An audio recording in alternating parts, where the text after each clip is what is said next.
In the last video, we looked at an example of a marginal cost problem, and it turned out that the cost function was linear, and therefore the marginal cost was the same value for at every production level Q. So at a production level of Q of 3, the marginal cost was 8, and it was always 8 for any value of Q.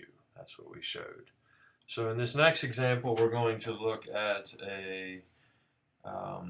an example where the marginal value changes at different levels. So here we have a revenue function. So imagine that you're selling, Q is a sales level, right?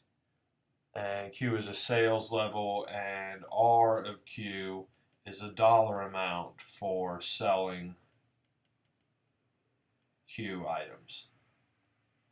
Okay? And let's take a look at use Excel to get some of these values pretty quickly. Okay, so I'll get rid of the graph here. Okay, so I'm just bringing in my calculator essentially. So I'm bringing in the revenue function. Okay, and instead of marginal cost, we're looking at marginal revenue at a sales level. And here are the different sales levels we've got. Let's look at our revenue function. It was -2 times the quantity being sold squared, and then plus 5 times the quantity sold. Okay, so here's your revenue, and let's drag our revenue down. Okay, so what we are seeing here is that at the revenue, for example, at a sales level of 2 is -3 times 2 squared plus 5 times 2. And then the revenue at 3 would be -3 times 3 squared plus 5 times 3. Okay. The revenue at 2 then comes out to be -3 times 4 is -12 plus 10. Okay. And this is, whoa, sorry. 4, 3q squared plus, that's 10. Okay, let me check my revenue function. Revenue at 2, yes, hold on a second.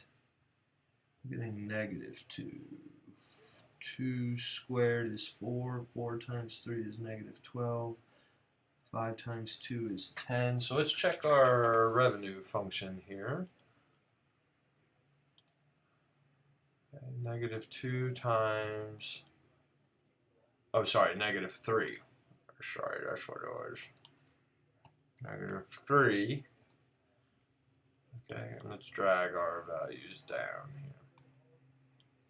Okay, so here we are at the revenue for selling 2 items is -$2, and the revenue at 3 is -12. Okay, and what we're seeing here is that the marginal revenue is, notice that this column, they are different values. Okay, so what we're seeing to get the marginal revenue, okay, we are subtracting the revenue for 2 items minus the revenue for 1 item, and that number comes out to be -$4. So what you're doing is you're losing $4 for selling 1 more item at the sales level of 1.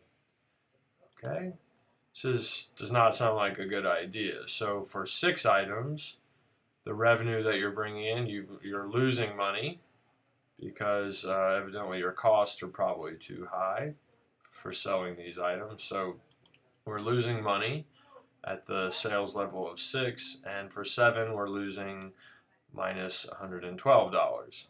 So the question is, the marginal revenue is an idea of how quickly you are losing money.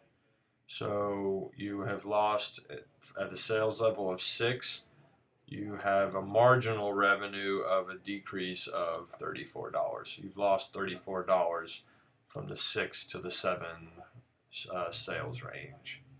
Okay, so what we're seeing here is that the marginal value does not always have to stay constant. Okay, what we're seeing here is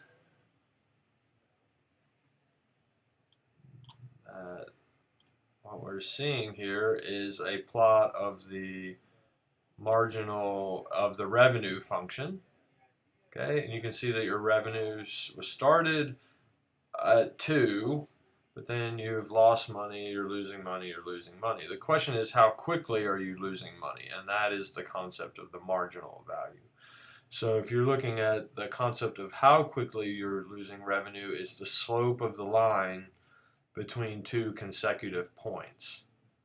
Okay, so if you're looking at the slope between any 2 consecutive points, the slope is getting to be bigger and bigger and bigger in the negative sense. So our revenue is always going down, but it looks like we're starting to lose more money at these higher sales numbers. Okay, so I'll leave you to fill in the rest of these problems. 16, I'll let you fill in the marginal revenue at 10, production sales level, and then compute 17 and 18.